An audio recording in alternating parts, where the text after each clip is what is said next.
നമസ്കാരം. ഇന്നത്തെ ഇതുവരെയുള്ള സമഗ്ര വാർത്തകൾ ഉൾപ്പെടുത്തിക്കൊണ്ടുള്ള പകൽ വാർത്തയിലേക്ക് സ്വാഗതം. ഇന്ന് ഒട്ടേറെ വാർത്തകളുണ്ട്. അതിലേറ്റവും പ്രധാനപ്പെട്ട ഒന്ന് വലിയൊരു രാഷ്ട്രീയ മാറ്റത്തിന് സാഹചര്യം ഒരുങ്ങുകയാണോ എന്നതാണ്. തോമസ് കെ തോമസ് MLA കരുനീക്കവുമായി ഡൽഹിയിൽ എത്തിയിരിക്കുകയാണ്. അദ്ദേഹം ശരത് പവാറിനെ കണ്ട് തന്നെ മന്ത്രിയാക്കണം എന്ന ആവശ്യമാണ് ഉന്നയിക്കുന്നത്. ശശീന്ദ്രനെ മാറ്റിക്കൊണ്ട് ഒരു മന്ത്രിസഭാ പുനഃസംഘടന, അതാണ് തോമസ് കെ തോമസ് ഉദ്ദേശിക്കുന്നത്. ഇത് എത്രമാത്രം വിജയിക്കും എന്നുള്ളത് അടുത്ത മണിക്കൂറുകളിൽ വ്യക്തമാകാൻ ഇരിക്കുന്നതേയുള്ളൂ. അതേപോലെ തന്നെ ഇപ്പോഴും സംസ്ഥാനത്തിന്റെ ബജറ്റിൽ വിഹിതം അനുവദിച്ചത് കുറഞ്ഞുപോയി എന്ന രീതിയിലുള്ള CPI മന്ത്രിമാരുടെ പരാതി നിലനിൽക്കുകയാണ്. എന്നാൽ ഈ പരാതി ശരിയല്ല എന്ന് കാണിക്കുന്നതിനുള്ള കണക്കുകൾ ധനവകുപ്പ് തന്നെ പുറത്തുവിടുകയാണ്. വിരോധാഭാസം തന്നെയാണ് ഇത്. അതേസമയത്ത് തന്നെ സപ്ലൈകോയിൽ എന്താണ് നടക്കുന്നത് എന്നതിന്റെ ന്യൂസ് 18 അന്വേഷണവും ഉണ്ട്. അത് ദയവായി മന്ത്രിമാർ ഒന്ന് കണ്ടു നോക്കേണ്ടതാണ്. എന്തായാലും പകൽ വാർത്തയിൽ ആദ്യം പ്രധാന വാർത്തകൾ നോക്കാം.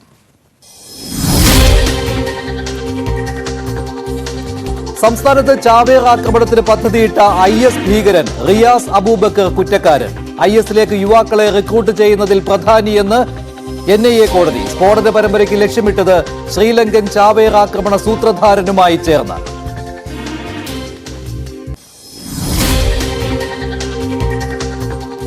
ബജറ്റ് വിഹിതം പറഞ്ഞ് കൊമ്പ് കോർക്കുന്ന മന്ത്രിമാർ സപ്ലൈകോയിൽ പോയി നോക്കുക. സബ്സിഡി സാധനങ്ങൾ മഷിയിട്ട് നോക്കിയാലും കാണില്ല. ബജറ്റ് വിഹിതം കുറഞ്ഞെന്ന് GR അനിലും കുറച്ചില്ലെന്ന് ബാലഗോപാലും പറയുന്നത് ആരെ പറ്റിക്കാൻ? ഭക്ഷ്യമന്ത്രിയുടെ വാദം പൊളിക്കാൻ കണക്ക് പുറത്തുവിട്ട് ധനവകുപ്പ്.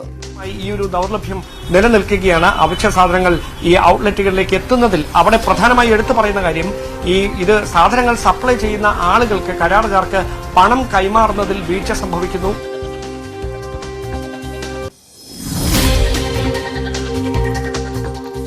ദേശീയ NCPയിലെ പിളർപ്പ് മുതലാക്കി മന്ത്രിയാകാനുള്ള കരുക്കളുമായി തോമസ് കെ തോമസ്. ശശീന്ദ്രനെ മാറ്റി മന്ത്രിയാക്കണമെന്ന് ശരത് പവാറിനോട് ആവശ്യം. അജിത് പവാർ പക്ഷത്തോടൊപ്പം ചേരുമെന്ന് വിലപേശൽ.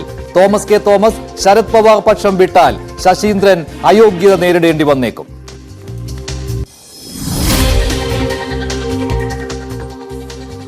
CBI അന്വേഷണത്തെ സർക്കാരും പോലീസും എതിർക്കുന്നത് തുറന്നു പറഞ്ഞ് ഡോക്ടർ വന്ദനാദാസിന്റെ അച്ഛൻ. ഡോക്ടർമാരും പോലീസും പ്രതികളാകേണ്ട കേസെന്ന് മോഹൻദാസ്. ആശുപത്രി സംരക്ഷണ ബിൽ പാസാകാൻ മകളെ രക്തസാക്ഷിയാക്കിയെന്ന് ഗുരുതര ആരോപണം. മന്ത്രിമാർ വീട്ടിലെത്തിയത് അച്ഛനും അമ്മയും ഒന്നും തുറന്നു പറയാതിരിക്കാൻ. ഗവൺമെന്റിന്റെ ഭാഗത്തുനിന്ന് അതിശക്തമായ എതിർപ്പാണ് വരുന്നത്. എൻ്റെ ഏക മോളുടെ കൊലപാതകം ഒരു സത്യാവസ്ഥ മനസ്സിലാക്കുന്നതിന് വേണ്ടി കേരളത്തിന് പുറത്തുള്ള ഒരു ANC അല്ലാതെ മറ്റാര് അന്വേഷണം നടത്തിയാലും അത് തെളിയുകയില്ല എന്നുള്ള അറിവിൻ്റെ അടിസ്ഥാനത്തിലാണ് ഞങ്ങൾ കേസ് ഫയൽ ചെയ്തിരുന്നത്.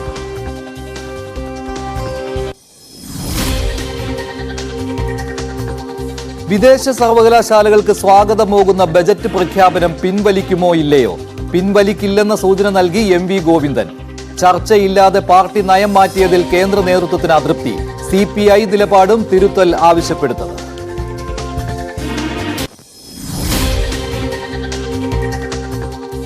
PF ഓഫീസിൽ ആത്മഹത്യ ചെയ്ത ശിവരാമന് കിട്ടാനുണ്ടായിരുന്നത് 80,000 രൂപ. വിരമിച്ച് 9 വർഷമായിട്ടും പണം കിട്ടിയില്ലെന്ന് മകൻ. രേഖകളിലെ പിശക് തിരുത്താൻ പോലും ഉദ്യോഗസ്ഥർ അനുവദിച്ചില്ല.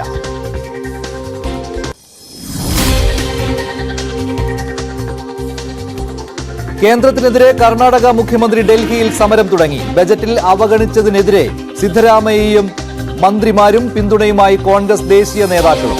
കേരളത്തിന്റെ സമരം നാളെ. മുഖ്യമന്ത്രിയും മന്ത്രിമാരും ഡൽഹിയിൽ.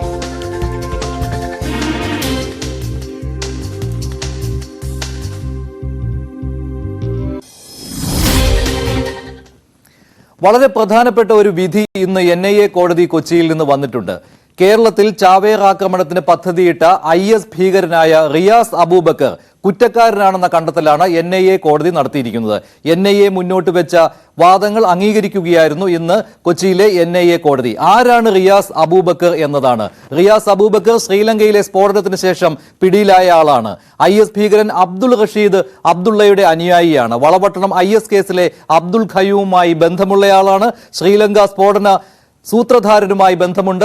ഇതാണ് റിയാസ് അബൂബക്കർ. ഈ റിയാസ് അബൂബക്കറിനെയാണ് കുറ്റക്കാരനാണെന്ന് NIA കോടതി കണ്ടെത്തിയിരിക്കുന്നത്. കേരളത്തിൽ ചാവേർ ആക്രമണത്തിന് പദ്ധതിയിടുകയായിരുന്നു റിയാസ് അബൂബക്കർ. 2019 അറസ്റ്റിലായത്. ഈ കേസിന്റെ കൂടുതൽ വിവരങ്ങളുമായി ചേരുന്നു കൊച്ചിയിൽ നിന്ന് നവമി എന്താണ് NIA കോടതിയുടെ ഇപ്പോഴത്തെ കണ്ടെത്തൽ? NIAയുടെ വാദങ്ങൾ പ്രധാനമായിട്ടും കേരളത്തിൽ ഒരു ചാവേർ ആക്രമണത്തിന് പദ്ധതിയിട്ട ആളാണ് റിയാസ് അബൂബക്കർ. ഇതിനായി ഈ റിയാസ് അബൂബക്കർ എന്ന വ്യക്തി ശ്രീലങ്കൻ സ്ഫോടന കേസിലെ സൂത്രധാരന്റെ വീഡിയോ ദൃശ്യങ്ങൾ പ്രചരിപ്പിച്ചു, അതുവഴി ഈ IS റിക്രൂട്ട്മെന്റ് നടത്തി. ഇങ്ങനെ ഒട്ടേറെ വാദങ്ങൾ ഉണ്ടായിരുന്നല്ലോ NIAയുടെ. ഇതെല്ലാം ശരിവെക്കുകയാണോ ഉണ്ടായത് കോടതി?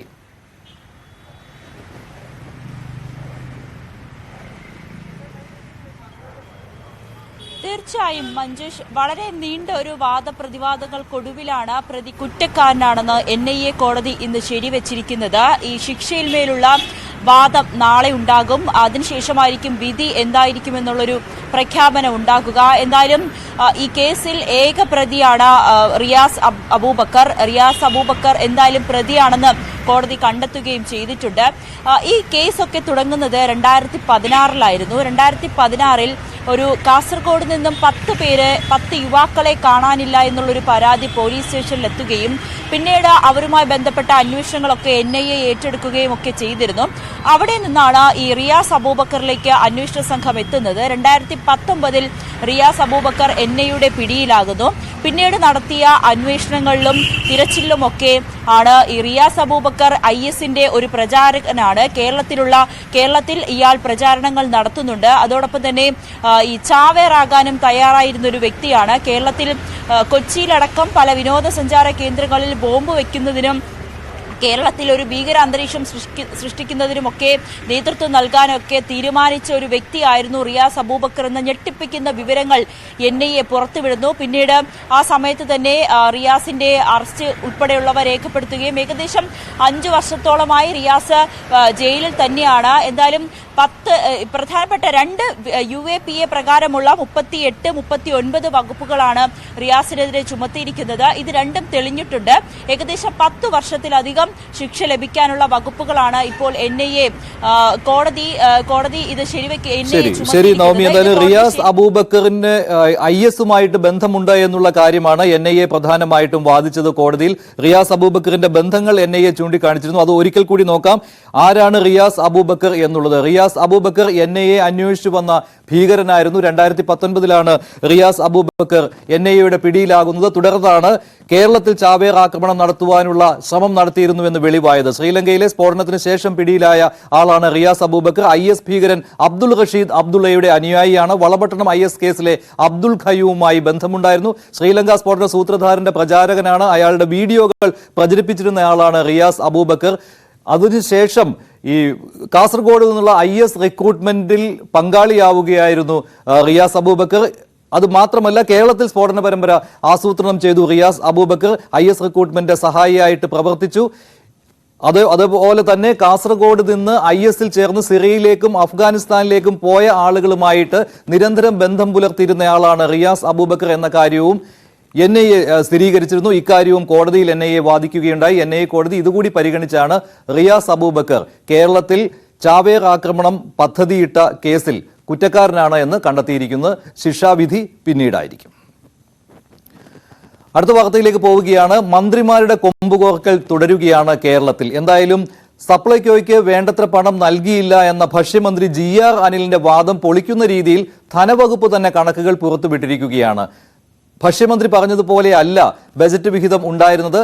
1712 കോടിയോളം രൂപ നൽകിയിരുന്നു. ഇക്കാര്യം ബജറ്റിൽ രേഖപ്പെടുത്തിയിരുന്നില്ല. പക്ഷേ അത് സാധാരണ അങ്ങനെ ചെയ്യുന്നതാണ്, അനക്ഷരായിട്ട് കൊടുക്കാറുള്ളതാണ്. ഇക്കാര്യം വ്യക്തമാക്കുകയാണ് ധനവകുപ്പ്. എന്നാൽ ഇക്കാര്യങ്ങളൊക്കെ നടക്കുന്ന ഈ സമയത്ത് പോലും, അതായത് മന്ത്രിമാർ തമ്മിൽ കൊമ്പ് കോർക്കുന്ന സമയത്തും സപ്ലൈകോയിൽ എന്താണ് സംഭവിക്കുന്നത് എന്ന് നോക്കാം. സപ്ലൈകോയിൽ ആവശ്യത്തിന് സബ്സിഡി സാധനങ്ങൾ കിട്ടാനില്ല. ആ സമയത്താണ് ഇത്തരത്തിലുള്ള കൊമ്പ് കോർക്കൽ മന്ത്രിമാർ തമ്മിൽ നടക്കുന്നത്. 1731.3 കോടി രൂപ അനുവദിച്ചു എന്നാണ് ഇപ്പോഴും ധനവകുപ്പ് പറയുന്നത്. അതായത് GR അനിലിന്റെ ആരോപണങ്ങൾ തെറ്റാണെന്ന് തെളിയിക്കുന്ന രേഖകളാണ് ധനവകുപ്പ് പുറത്തുവിട്ടുകൊണ്ടിരിക്കുന്നത്. റേഷൻ സബ്സിഡിക്കായി 938.8 കോടി രൂപ അനുവദിച്ചിരുന്നുവെന്ന് ധനവകുപ്പ് പറയുന്നു. സപ്ലൈകോയ്ക്ക് മാത്രമായി 1731.8 കോടി രൂപ അനുവദിച്ചുവെന്ന് ധനവകുപ്പ് പറയുന്നു. അതേസമയം തന്നെ പ്രതിസന്ധി ഉണ്ട് എന്ന് സപ്ലൈകോയിലെ ഇൻചാർജുള്ള ആളുകൾ പറയുന്നു. 1 വർഷമായി പ്രതിസന്ധി നിലനിൽക്കുകയാണ്. വിതരണക്കാർക്ക് പണം കൈമാറാൻ പറ്റുന്നില്ല. അങ്ങനെ ആകമാനം പ്രതിസന്ധി സപ്ലൈകോയിൽ നടക്കുമ്പോഴാണ് മന്ത്രിമാർ തമ്മിൽ കൊമ്പ് കോർക്കുന്നത്. കൂടുതൽ വിവരങ്ങളുമായി ഡാൻ കുര്യൻ ചേരുന്നുണ്ട് തിരുവനന്തപുരത്ത് നിന്ന്. ഡാൻ, എന്തായാലും ഇത് വിചിത്രമായ ഒരു കാര്യമാണല്ലോ സംഭവിച്ചുകൊണ്ടിരിക്കുന്നത്. ഭക്ഷ്യമന്ത്രി തുറന്നു പറയുകയാണ് ഒന്നും കിട്ടിയിട്ടില്ല സപ്ലൈകോയ്ക്കത്ത്. അതേസമയം തന്നെ ധനവകുപ്പ് ഇതിന്റെ കണക്കുകൾ പുറത്തുവിടുമ്പോൾ ഇത്രയും കോടി രൂപ വകയിരുത്തിയിട്ടുണ്ട് എന്ന് പറയുമ്പോൾ അത് ശരിയാണോ അല്ലയോ? ഇത് സപ്ലൈകോയ്ക്കുള്ള പണം തന്നെയാണോ അതോ ഈ റേഷൻ വിതരണം കാര്യക്ഷമമാക്കുന്നതിന് വേണ്ടി അതിനുവേണ്ടി നൽകിയ പണമാണോ? അങ്ങനെയുള്ള വാർത്തകളും വരുന്നുണ്ട്. അത് ഭക്ഷ്യമന്ത്രിയുടെ ഓഫീസിൽ നിന്നാണ് അങ്ങനെയുള്ള വിവരങ്ങൾ വരുന്നത്. അപ്പോൾ ആകെ കൂടി കുഴഞ്ഞു മറിഞ്ഞു കിടക്കുമ്പോൾ സപ്ലൈകോയിൽ കാര്യങ്ങളൊന്നും നല്ലതായിട്ട് നടക്കുന്നില്ല എന്ന് ഡാന് നേരിട്ട് കണ്ട് ബോധ്യപ്പെടാൻ അവസരം കിട്ടിയിട്ടുണ്ടല്ലോ.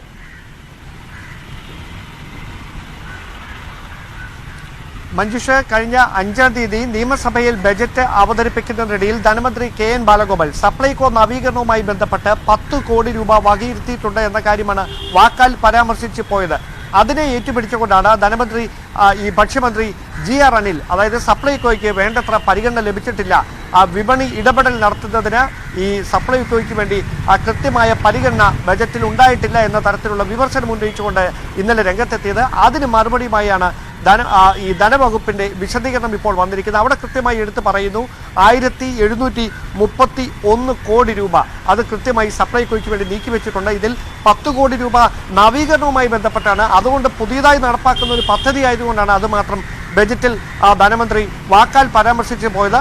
ബാക്കിയുള്ള തുകയെപ്പറ്റിയെല്ലാം കൃത്യമായ വിശദീകരണം ധനവകുപ്പ് ഇറക്കിയിരിക്കുന്ന കുറിപ്പിലുണ്ട്. അതിൽ പ്രകാരം റേഷൻ സബ്സിഡി ഇനത്തിൽ 958.8 കോടിയും നെല്ല് സംഭരണത്തിനായി 557.5 കോടിയും വിപണി ഇടപെടൽ ലക്ഷ്യമാക്കി 205 കോടിയും ഇങ്ങനെ 1731 കോടി രൂപ വിവിധ ഇനങ്ങളിലായി സപ്ലൈകോയ്ക്ക് വേണ്ടി മാറ്റിവെച്ചിട്ടുണ്ടെന്ന വിശദീകരണം ധനവകുപ്പിന്റെ ഭാഗത്തുനിന്നുണ്ടാകുന്നു. അതിനിടയിലാണ് വിചിത്രമായ പ്രതികരണങ്ങൾ സപ്ലൈകോ ഔട്ട്ലെറ്റുകളിൽ നിന്ന് ലഭിക്കുന്നത്. നമ്മൾ തന്നെ രാവിലെ പുളിമൂട് ജംഗ്ഷനിലുള്ള സപ്ലൈകോ ഔട്ട്ലെറ്റിൽ നേരിട്ടെത്തി എന്താണ് അവിടുത്തെ സ്ഥിതിയെന്ന് പരിശോധിക്കാൻ ശ്രമിച്ചു. അവിടെ മനസ്സിലാക്കാൻ കഴിയുന്നത് 13ഓളം അവശ്യ സാധനങ്ങളിൽ 12 അവശ്യ സാധനങ്ങളും അവിടെ ലഭ്യമല്ല. അതായത് അരിയും വെളിച്ചെണ്ണയും മറ്റ് സാധനങ്ങളും അടക്കം ഈ 12ഓളം സാധനങ്ങൾ കിട്ടാനില്ല. ഏതാണ്ട് 6 മാസമായി വളരെ ദുഷ്കരമായ അവസ്ഥയിലാണ് ഇതിന്റെ വിതരണം നടന്നുകൊണ്ടിരിക്കുന്നത്. 1 വർഷമായി ഇത്തരത്തിലൊരു പ്രതിസന്ധി തുടങ്ങിയിട്ടുണ്ട് എന്ന് ഔട്ട്ലെറ്റിന്റെ ചുമതലയുള്ള ഓഫീസർ തന്നെ നമ്മളോട് വ്യക്തമാക്കുന്ന ഒരു സാഹചര്യമാണ് ഉണ്ടായത്. അദ്ദേഹം പറയുന്നത് ഇത് എത്തിച്ചു കൊടുക്കുന്ന വിതരണക്കാർക്ക് പണം കൈമാറുന്നതിൽ വീഴ്ച സംഭവിച്ചതുകൊണ്ടാണ് ഇത്തരത്തിൽ അവശ്യ സാധനങ്ങൾ ഇവിടേക്ക് എത്തിക്കുന്നതിൽ പരിമിതി നേരിടുന്നത്, പ്രതിസന്ധി നേരിടുന്നത്. അവിടെ ധനപ്രതിസന്ധി തന്നെയാണ്. തങ്ങൾക്ക് ഈ ശമ്പളം പോലും കരാർ ജീവനക്കാർക്ക് സപ്ലൈകോ ഓഫീസിൽ സപ്ലൈകോ ഔട്ട്ലെറ്റിൽ ജോലി ചെയ്യുന്ന കരാർ ജീവനക്കാർക്ക് ശമ്പളം പോലും ഒരാളുടെ ശമ്പളം 3 പേർക്കായിട്ട് വീതിച്ച് നൽകുന്ന തരത്തിലൊക്കെയാണ് കാര്യങ്ങൾ. അത്ര വളരെ ദുഷ്കരമായ സന്തോഷ് എന്ന് പറയുന്ന ഔട്ട്ലെറ്റ് മാനേജറുടെ പ്രതികരണം എന്ന് കണ്ടതിന് ശേഷം എന്താണ് നടക്കുന്നത് എന്ന് വിശദമായിട്ട് നോക്കാം. തലസ്ഥാനത്തെ ഒരു ഔട്ട്ലെറ്റ് മാനേജറാണ് സന്തോഷിന്റെ പ്രതികരണം കാണാം. എത്ര സബ്സിഡി ഇനങ്ങളാണ് ശരിക്കും നമ്മളിവിടെ കൊടുത്തുകൊണ്ടിരിക്കുന്നത്? നമ്മൾ 13 ഐറ്റമാണ് നിലവിൽ അതിലുള്ളത്. അതിൽ ചെറുപയർ മാത്രമേ ഉള്ളൂ, ബാക്കി ഒന്നുമില്ല.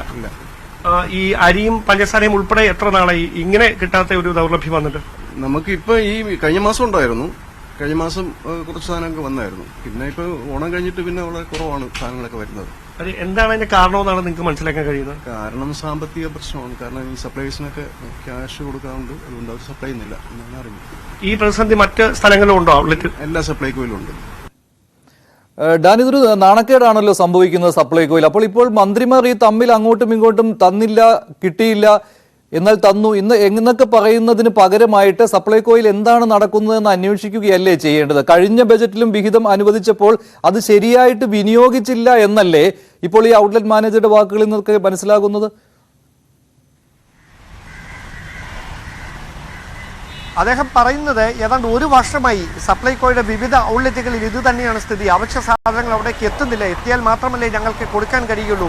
ഏതാനും സാധനങ്ങൾ പേരിന് മാത്രം വരുന്നു. കൊണ്ടുവരുന്നതിന് മുമ്പ് തന്നെ അത് തീരുന്ന ഒരു സാഹചര്യം. എല്ലാ ദിവസവും ആളുകൾ ഈ പഞ്ചസാരയും വെളിച്ചെണ്ണയും അരിയും ഒക്കെ എത്തിവെന്ന് ചോദിച്ച് അവിടേക്ക് എത്തുന്നു, വെറും കൈമായിട്ട് മടങ്ങുന്നു. ഇതാണ് സ്ഥിതി. ചെറുപയർ മാത്രമാണ് ഞാൻ പോയ ഔട്ട്ലെറ്റിൽ ബാക്കി ഉണ്ടായിരുന്നത്. അത് തന്നെയാണ് അദ്ദേഹം വ്യക്തമാക്കുകയും ചെയ്തത്. എന്തായാലും ഈ മന്ത്രിമാർ തമ്മിൽ അല്ലെങ്കിൽ വകുപ്പുകൾ തമ്മിൽ, ധനവകുപ്പും ഭക്ഷ്യവകുപ്പും തമ്മിൽ ഇതിന്റെ പേരിൽ ഇങ്ങനെ വാക്പോര് തുടരുമ്പോഴും സാധാരണക്കാരായ ജനങ്ങൾക്ക് അവശ്യ സാധനങ്ങൾ വിലക്കുറവിൽ സപ്ലൈകോ ഔട്ട്ലെറ്റുകളിൽ നിന്ന് ലഭ്യമാകുന്ന ഒരു സാഹചര്യം സംജാതമാക്കുന്നതിന് വേണ്ടി കൃത്യമായ ഇടപെടൽ അത് സർക്കാർ തലത്തിൽ അനിവാര്യമായിരിക്കുന്നു. ശരിയാണ് ഡാൻ, അല്ലെങ്കിൽ ചെറുപയർ മാത്രം ഈ സപ്ലൈകോ ഔട്ട്ലെറ്റുകളിൽ നൽകേണ്ടി വരും. അങ്ങനെയാണ് ഇപ്പോഴത്തെ അവസ്ഥ. എന്തായാലും മന്ത്രിമാർ തങ്ങളുടെ തർക്കം ഒഴിവാക്കുക, പകരം സപ്ലൈകോയിൽ എന്താണ് നടക്കുന്നത് എന്ന് ഒരു കൂട്ടായ ചർച്ച നടത്തുക. നേരത്തെ സപ്ലൈകോയിൽ പ്രതിസന്ധി ഉണ്ടായപ്പോൾ ഉടൻ തന്നെ പരിഹരിക്കും എന്നുള്ള വാഗ്ദാനം മുന്നോട്ട് വെച്ചിരുന്നതാണ്. അതിൽ ഭക്ഷ്യമന്ത്രി GR അനിൽ മുന്നിലുണ്ടായിരുന്നു. അദ്ദേഹത്തിന്റെ മണ്ഡലത്തിൽ പോലും സബ്സിഡി സാധനങ്ങൾ കിട്ടിയിരുന്നില്ല ഓണസമയത്ത്. പക്ഷേ അതെല്ലാം പരിഹരിച്ചു വന്ന മന്ത്രിയാണ് ഇപ്പോൾ ഇങ്ങനെ ഒരു കുരുക്കിൽപ്പെട്ടിരിക്കുന്നത്. അദ്ദേഹത്തിന് ഇങ്ങനെ പണം കിട്ടിയിട്ടില്ല എന്ന് പറയുവാനേ സാധിക്കുന്നുള്ളൂ. അടുത്ത വാർത്ത NCPയിലെ തർക്കത്തെക്കുറിച്ചാണ്. NCP ദേശീയ തലത്തിൽ ഉണ്ടായിരിക്കുന്ന ആ പിളർപ്പ് അത് മുതലെടുക്കുവാൻ സംസ്ഥാനത്തെ MLA ആയ തോമസ് കെ തോമസ് ശ്രമിച്ചുകൊണ്ടിരിക്കുകയാണ്. അദ്ദേഹം പലതവണ ആവശ്യപ്പെട്ടതാണ് തനിക്ക് മന്ത്രിസ്ഥാനം വേണം, AK ശശീന്ദ്രനെ മന്ത്രിസ്ഥാനത്ത് നിന്ന് മാറ്റണം എന്നുള്ളത്. പക്ഷേ ഇതുവരെ അത് അംഗീകരിച്ചിരുന്നില്ല. ഇപ്പോൾ അവസരം മുതലാക്കാനാണ് തോമസ് കെ തോമസിന്റെ ശ്രമം. ഇനി മന്ത്രിയാകാൻ കാത്തിരിക്കാൻ വയ്യ എന്നാണ് അദ്ദേഹത്തിന്റെ നിലപാട്. അദ്ദേഹത്തിന് സുവർണ അവസരമാണ് ഇപ്പോൾ കൈവന്നിരിക്കുന്നത്. ദേശീയ നേതൃത്വത്തിൽ പിളർപ്പ് വന്നിരിക്കുന്നു. അതുകൊണ്ട് തന്നെ ശരത് പവാറിന് മേൽ സമ്മർദ്ദം ചെലുത്തുകയാണ് തോമസ് കെ തോമസ്. അതിനായി അദ്ദേഹം ഡൽഹിയിൽ പോയിരിക്കുകയാണ്. ഡൽഹിയിൽ മുഖ്യമന്ത്രിയും മന്ത്രിമാരും കേന്ദ്രത്തിനെതിരെ സമരം നടത്താൻ പോകുന്നതിന്റെ കൂട്ടത്തിലാണ് തോമസ് കെ തോമസ് MLA പോയിരിക്കുന്നത്. അതോടൊപ്പം അദ്ദേഹം ശരത് പവാറിനെ കണ്ട് മന്ത്രിസ്ഥാനം ആവശ്യപ്പെടാൻ പോവുകയാണ്. അതല്ലെങ്കിൽ ഔദ്യോഗിക പക്ഷത്തോടൊപ്പം ചേരും, അജിത് പവാർ പക്ഷത്തോടൊപ്പം ചേരും എന്നുള്ള ഒരു മുന്നറിയിപ്പാണ് അദ്ദേഹം ശരത് പവാറിന് മുന്നിൽ അവതരിപ്പിക്കാൻ പോകുന്നത്. ഇതിന്റെ കൂടുതൽ വിവരങ്ങളുമായി ടോം കുര്യാക്കോസ് ചേരുകയാണ്. ടോം, എന്തായാലും Thomas K Thomas Kuttanad MLA ഇത്തവണ പിന്നോട്ടില്ല എന്നാണല്ലോ. പക്ഷെ അത് നടക്കുന്ന കാര്യമാണോ? പക്ഷെ അദ്ദേഹത്തിന് അനുകൂലമാണ് കാര്യങ്ങൾ. അദ്ദേഹത്തെ മന്ത്രിയാക്കിയില്ലെങ്കിൽ അദ്ദേഹം ഔദ്യോഗിക പക്ഷം ഇപ്പോൾ അജിത് പവാറിന്റെ പക്ഷമാണല്ലോ. അങ്ങോട്ട് ചേക്കേറാനുള്ള സാധ്യതയുണ്ടോ? അങ്ങനെ ശശീന്ദ്രനെ അയോഗ്യനാക്കുവാനുള്ള ഒരു നീക്കം, അങ്ങനെ ഒരു കരുനീക്കമാണോ നടത്തുന്നത് തോമസ് കെ തോമസ്?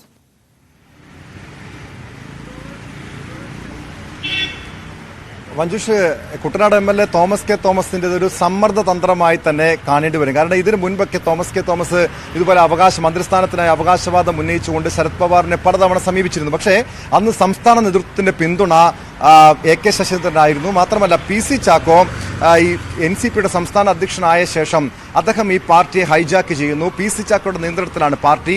ഇതിന് മുൻപായിരുന്നു, അതായത് PC ചാക്കോ NCPയുടെ സംസ്ഥാന അധ്യക്ഷ പദവി ഏറ്റെടുക്കുന്നതിന് മുൻപ് തന്നെ ഈ മന്ത്രിസ്ഥാനം സംബന്ധിച്ചുള്ള ധാരണകൾ ഉണ്ടായതാണ്. ഈ 2.5 വർഷം തനിക്കാണ് മന്ത്രിസ്ഥാനം. ആദ്യത്തെ 2.5 വർഷം AK ശശീന്ദ്രൻ, അതിനുശേഷമുള്ള 2.5 വർഷം തനിക്കാണ് മന്ത്രിസ്ഥാനം എന്ന ധാരണ ഉണ്ടായി എന്നാണ് തോമസ് കെ തോമസിന്റെ അവകാശവാദം. മാത്രമല്ല ഇടതുമുന്നണിയിലെ മറ്റു പല ഘടകകക്ഷികളിലും മറ്റു പാർട്ടികളിലൊക്കെ ഈ മന്ത്രിസ്ഥാനം വെച്ചു മാറിയെങ്കിലും പക്ഷേ NCPയിൽ ഈ PC ചാക്കോ പറയുന്നു ഇത്തരമൊരു ധാരണയില്ല. 5 വർഷം AK ശശീന്ദ്രൻ തന്നെയായിരിക്കും മന്ത്രി എന്ന നിലപാട് PC ചാക്കോ പലതവണ ആവർത്തിച്ചിട്ടുണ്ട്. PC ചാക്കോയ്ക്കെതിരെ പരസ്യ പ്രതിഷേധവുമായി തോമസ് കെ തോമസ് പാർട്ടിക്കുള്ളിലടക്കം വലിയ പൊട്ടിത്തെറിയുമായി രംഗത്തെത്തിയതാണ്. പക്ഷേ ഇപ്പോഴത്തെ തോമസ് കെ തോമസിന്റെ നീക്കമേറെ നിർണായകമാണ്. കാരണം പ്രത്യേകിച്ചും NCP വലിയൊരു പ്രതിസന്ധിയിലൂടെ കടന്നു പോകുന്ന സാഹചര്യത്തിൽ പാർട്ടിയുടെ ഔദ്യോഗിക ചിഹ്നമടക്കം അജിത് പവാറിന് തെരഞ്ഞെടുപ്പ് കമ്മീഷൻ നൽകിയ ഒരു പശ്ചാത്തലത്തിൽ ഈ തോമസ് കെ തോമസിന്റെ നീക്കത്തെ ഗൗരവത്തോടു കൂടി തന്നെയാണ് പാർട്ടി നേതൃത്വം കാണുന്നത്. കാരണം 2 MLA നിലവിൽ NCPക്ക് കേരളത്തിൽ 2 MLA ഈ 2 MLA ശരത് പവാറിനൊപ്പം നിന്നില്ലെങ്കിൽ ഒരുപക്ഷെ ഔദ്യോഗിക പക്ഷത്തിനൊപ്പം നിൽക്കുന്ന ആൾക്കായിരിക്കും ഈ MLA സ്ഥാനം ലഭിക്കുക. പക്ഷെ അവിടെ മറ്റൊരു ചോദ്യം കൂടി ഉണ്ടല്ലോ ടോം. ഇപ്പോൾ അജിത് പവാർ പക്ഷത്തേക്ക് പോവുകയാണെങ്കിൽ, തോമസ് കെ തോമസ് MLA പോവുകയാണെങ്കിൽ ഈ BJP പക്ഷത്തേക്ക് ചാഞ്ഞു. അങ്ങനെ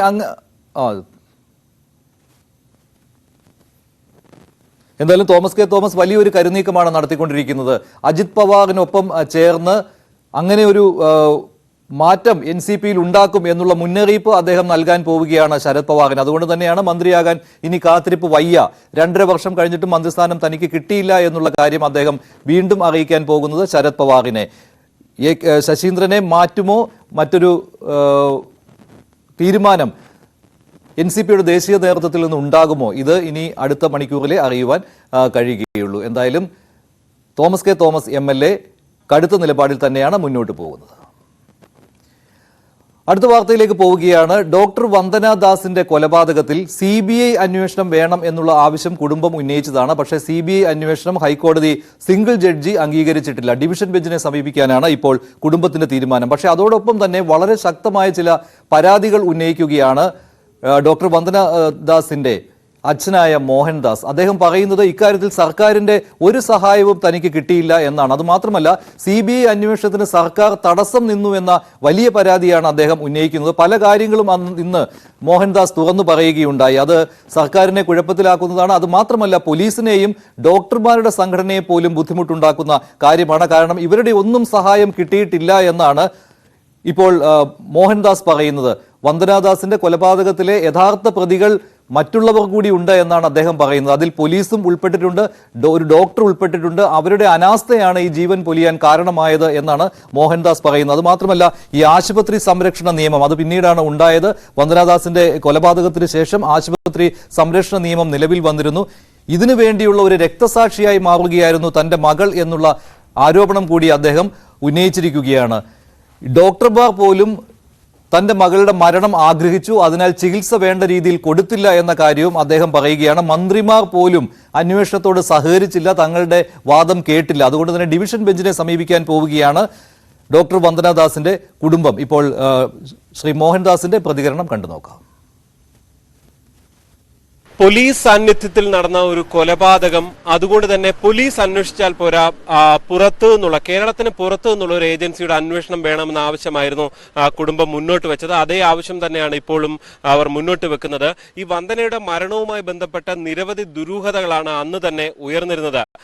വന്ദനയുടെ ജീവൻ നഷ്ടപ്പെടാൻ പ്രധാന കാരണമാകുന്ന അനാസ്ഥകൾ വലിയ രീതിയിൽ ഉണ്ടായിട്ടുണ്ട് എന്ന് തന്നെ കുടുംബം ആരോപിക്കുകയാണ്. ഇത് ആദ്യമായാണ് മാധ്യമങ്ങൾക്ക് മുന്നിൽ വന്ദനയുടെ പിതാവ് മോഹൻദാസ് മാധ്യമങ്ങളെ കണ്ടുകൊണ്ട് ഇക്കാര്യങ്ങളെല്ലാം പറയുന്നത്. പ്രത്യേകിച്ച് വലിയ സൗകര്യമുള്ള കൊട്ടാരക്കര താലൂക്ക് ആശുപത്രിയിൽ ഒന്നും ചെയ്തില്ല. തൊട്ടടുത്ത വിജയ ആശുപത്രിയിലും പല സൗകര്യങ്ങളും ഉണ്ടായിരുന്നു, സർജന്മാരടക്കമുള്ളവരുണ്ട്. പക്ഷെ അവരെ ആരെയും വിളിക്കാതെ ആണ് അവിടെ നടപടികൾ ഉണ്ടായത്. ഈ താലൂക്ക് ആശുപത്രിയിൽ നിന്ന് ആംബുലൻസിലേക്ക് നടന്നു കയറുകയാണ് വന്ദന ചെയ്തത്. വിജയ ആശുപത്രിയിലേക്കും നടന്ന് അതായത് വാഹനത്തിൽ നിന്ന് ആംബുലൻസിൽ ഇറങ്ങി പിന്നീട് നടന്നാണ് പോകുന്നത്.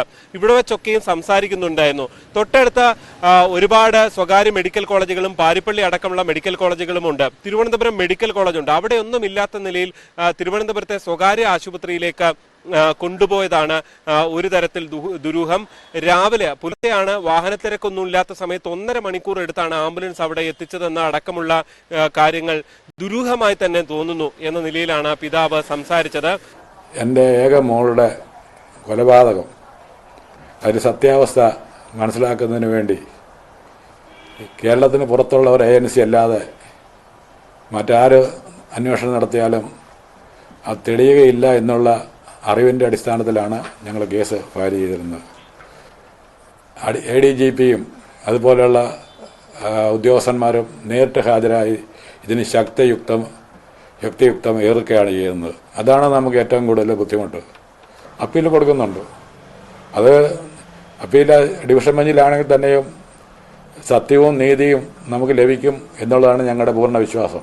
IMA അടക്കമുള്ള സംഘടനകൾ കേരളത്തിൽ മെഡിക്കൽ രംഗത്ത് ഒരു രക്തസാക്ഷി ഉണ്ടാകുമെന്ന് നേരത്തെ പറഞ്ഞതിലും സംശയം പ്രകടിപ്പിക്കുകയാണ് കുടുംബം ചെയ്തത്. എന്തായാലും എന്തൊക്കെയോ മറച്ചു വെക്കാനുള്ള ദുരൂഹമായ നീക്കം ആണ് നടക്കുന്നത്. പല കേസുകളും നമുക്കറിയാം, കേരളത്തിൽ പ്രത്യേകിച്ച് യാതൊരു ക്രെഡിബിലിറ്റിയും ഇല്ലാത്ത പല കേസുകൾ പോലും CBIക്ക് വിടുന്ന രാഷ്ട്രീയ നീക്കങ്ങൾ പോലും സർക്കാർ നടത്താറുണ്ട്. പക്ഷെ എന്തിനാണ് തന്റെ ഒരേ ഒരു മകളുടെ ഈ കേസിൽ കൊന്നു കളഞ്ഞ കേസിൽ എന്തുകൊണ്ടാണ് ഒരു ഏജൻസിയെ, ഇതിന് പുറത്തുള്ള ഒരു ഏജൻസിയെ കൊണ്ട് അന്വേഷിപ്പിക്കാത്തത് എന്ന സംശയമാണ് അദ്ദേഹം ചോദിക്കുന്നത്. ഏറെ വിതുമ്പിക്കൊണ്ടായിരുന്നു മോഹൻദാസ് വാർത്താ സമ്മേളനത്തിൽ പല സമയത്തും സംസാരിച്ചത്. കുടുംബത്തിന്റെ വേദന മാറുന്നില്ല എന്നുള്ളതാണ് അദ്ദേഹം പറയുന്നത്. വന്ദന എല്ലാവരുമായും വളരെ നന്നായി പെരുമാറുന്ന കുട്ടി, വളരെ കാര്യമായി രോഗികൾക്കടക്കം അങ്ങോട്ട് പണം നൽകി ചികിത്സയൊക്കെ ചെയ്തു കൊടുക്കുന്ന രീതിയൊക്കെ ഉള്ള ഒരു കുട്ടിയായിരുന്നു. അങ്ങനെ ഒരു കുട്ടിയുടെ വേർപാട് കുടുംബത്തിന് ഇപ്പോഴും താങ്ങുന്നില്ല എന്നുള്ളതാണ് ഈ വാർത്താ സമ്മേളനത്തിൽ ഉടനീളം നമ്മൾ കാണാൻ സാധിച്ചത്. എന്തായാലും ഇതിനൊപ്പം തന്നെയാണ് ഈ വിഷയത്തിൽ ഈ ഈ പോലീസിന്റെ ഭാഗത്ത് നിന്ന് FIR സ്റ്റേറ്റ്മെന്റിൽ അടക്കം ഗുരുതര വീഴ്ചകൾ വന്നിട്ടുണ്ട്, പിഴവുകൾ വന്നിട്ടുണ്ട് എന്നും കുടുംബം ചൂണ്ടിക്കാണിക്കുന്നു. കൊല്ലത്തെ കേസ് വാദിക്കുന്ന വക്കീലും ഇതേ ഗുരുതരമായ ആരോപണങ്ങൾ ഉന്നയിക്കുന്ന കാഴ്ചയാണ് കാണാൻ സാധിച്ചത്. എന്തായാലും ഡിവിഷൻ ബെഞ്ചിനെ സമീപിക്കുകയാണ് കുടുംബം. അവിടെ നിന്നെങ്കിലും നീതി കിട്ടണം, ഇതിൽ സത്യം പുറത്ത് കൊണ്ടുവരണം എന്നാണ് കുടുംബം ആവശ്യപ്പെടുന്നത്. മുട്ടിച്ചിറയിലെ വസതിയിൽ നിന്നും ഇമ്മാനുവൽ തോമസിനൊപ്പം G ശ്രീജിത്ത്, News 18. ഇക്കാര്യത്തിൽ ഇതുവരെ ഡോക്ടർമാരുടെ സംഘടന പ്രതികരിച്ചിട്ടില്ല എന്നുള്ളത് വളരെ കഷ്ടമായ ഒരു കാര്യമാണ്. ഡോക്ടർമാരുടെ സംഘടനയെ ഇക്കാര്യവുമായി ബന്ധപ്പെട്ട് വിളിച്ചുവെങ്കിലും ഒരു പ്രതികരണവും ഉണ്ടായിട്ടില്ല. എന്തായാലും അവർ ഇക്കാര്യത്തിൽ പ്രതികരിക്കേണ്ടതാണ്. കാരണം തങ്ങളുടെ കൂടെ ഉണ്ടായിരുന്ന ഒരു ഡോക്ടറാണ് മരണമടഞ്ഞത്. ഇക്കാര്യത്തിൽ വലിയ പ്രതിഷേധങ്ങൾ ഉണ്ടായിരുന്നതാണ്. എല്ലാ പിന്തുണയും ഈ കുടുംബത്തിന് നൽകുമെന്ന് ഡോക്ടർമാരുടെ സംഘടനയും സർക്കാരും ഒക്കെ അറിയിച്ചിട്ടുള്ളതാണ്. പക്ഷേ അവിടെ CBI അന്വേഷണത്തിന് വേണ്ടി ഒരു പിന്തുണയും ഈ കുടുംബത്തിന് കിട്ടിയിട്ടില്ല എന്ന് അച്ഛൻ തന്നെ തുറന്നു പറയുകയാണ്. അതിനാലാണ് അവർക്ക് ഒറ്റയ്ക്ക് നിയമ പോരാട്ടം നടത്തേണ്ടി വന്നത്. ഡിവിഷൻ ബെഞ്ചിനെ സമീപിക്കാൻ ഒരുങ്ങുകയാണ് ഡോക്ടർ വന്ദനാദാസിന്റെ കുടുംബം. ആശുപത്രികളിൽ നിന്നാണ് മറ്റൊരു വാർത്ത കൂടി വരുന്നത്. ആലപ്പുഴയിലെ വനിതാ ശിശുക്ഷേമ ആശുപത്രിയിൽ പോകാൻ പറ്റാത്ത ഒരു അവസ്ഥയാണ് വന്നിരിക്കുന്നത്. ഇപ്പോൾ കഴിഞ്ഞ ഒരാഴ്ചക്കിടെ 2 സംഭവങ്ങൾ ഉണ്ടായി. ഒരു സ്ത്രീ മരിച്ചു, ഒരു സ്ത്രീ അതീവ ഗുരുതരാവസ്ഥയിലായിരിക്കുകയാണ് ഇതേ ആശുപത്രിയിൽ. അവിടെ കൈക്കൂലി ആരോപണമാണ് ഇപ്പോൾ ഉയർന്നിരിക്കുന്നത്. നേരത്തെ മരിച്ച പ്രസവം നിർത്തൽ ശസ്ത്രക്രിയക്കിടെ മരിച്ച ആശയുടെ കുടുംബം ഇങ്ങനെയൊരു പരാതി ഉന്നയിച്ചിരിക്കുകയാണ്. അനസ്തേഷ്യ വിഭാഗത്തിനെതിരെയാണ് ഇങ്ങനെയൊരു പരാതി വന്നിരിക്കുന്നത്. ഡോക്ടർ സുർജിത്ത് എന്ന ഒരാൾ കൈക്കൂലി വാങ്ങി എന്നുള്ളതാണ് ആരോപണം. ആദ്യം പ്രതികരണം കാണാം. അതെ, എൻ്റെ 1500 രൂപ മേടിച്ചിട്ടുണ്ട്. മേടിച്ചു അവിടെ വരുന്ന അത്ര ശസ്ത്രക്രിയക്ക് വരുന്ന എല്ലാവരും മേടിക്കുന്നുണ്ടെന്ന് തോന്നുന്നില്ലെങ്കിൽ ഒരാളുടെ മാത്രം മേടിക്കത്തില്ലല്ലോ. ഞാൻ സിസേറിയൻ റൂമിന്റെ തൊട്ടിപ്പുറത്ത് ജസ്റ്റ് അതായത് ഓപ്പറേഷൻ തിയേറ്ററിന്റെ അകത്തോട്ട് കയറുന്നതിന് മുമ്പ് ചെറിയൊരു റൂമുണ്ട് റൈറ്റ് സൈഡിൽ. അവിടെ നിന്ന് പൈസ കൊടുത്ത് പൈസ മേടിച്ച് പോയി. അതായത് കൊച്ചിനെ കൊണ്ട് കാണിച്ച് ഒരു അരമണിക്കൂർ കഴിഞ്ഞപ്പോൾ എന്നെ അകത്തോട്ട് വിളിച്ച് അത് കൊടുത്ത് ശസ്ത്രക്രിയ കഴിഞ്ഞിട്ടാണ് പൈസ മേടിക്കുന്നത്.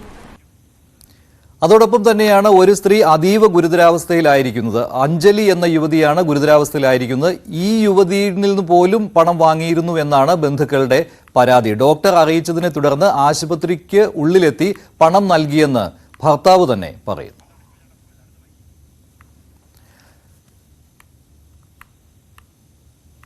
എന്തായാലും വളരെ ഗുരുതരമായ ആരോപണമാണ് വനിതാ ശിശുക്ഷേമ ആശുപത്രിക്കെതിരെ ഉണ്ടായിരിക്കുന്നത്. ഇതിന്റെ കൂടുതൽ വിവരങ്ങളുമായി ശരണ്യ ചേരുകയാണ് ആലപ്പുഴയിൽ നിന്ന്. ശരണ്യ, ഇത് എന്താണ് സംഭവിക്കുന്നത്? ഇതിപ്പോൾ കുട്ടികൾക്കും അമ്മമാർക്കും വേണ്ടിയുള്ള ആശുപത്രിയാണ്. അവിടെ അമ്മമാർക്ക് ഇങ്ങനെ ഒരു ദുരവസ്ഥയാണല്ലോ ഉണ്ടാകുന്നത്. ഒരു പ്രതികരണവും ഉണ്ടായിട്ടില്ലേ ഇതുവരെ ആശുപത്രിയിൽ നിന്ന്?